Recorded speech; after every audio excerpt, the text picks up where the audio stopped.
ka ce akwai COVID-19 a Kaduna, bi sabilillahi rabbi, ka hana mu fita. Yanzu mun ta masalla mun ce za mu je Kano, za mu je Shoprite. Na rantse da Allah har waya na canza, har waya na siya saboda in na je zan shiga Shoprite in yi selfie.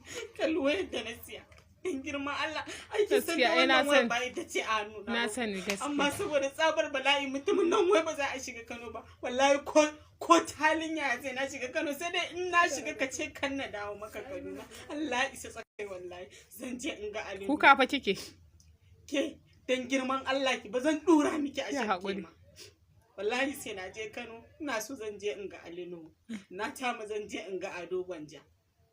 Akwai fresh emia, billahi lazi ko zai kashe ni, na rantse da Allah sai na je Kano, sai dai in na zo dawowa ya ce ba zan shigo Kano. Ayi haƙuri, ayi haƙuri. Allah ya isa wallahi. Ga kuma su fly over. Ya haƙuri. Allah ya isa.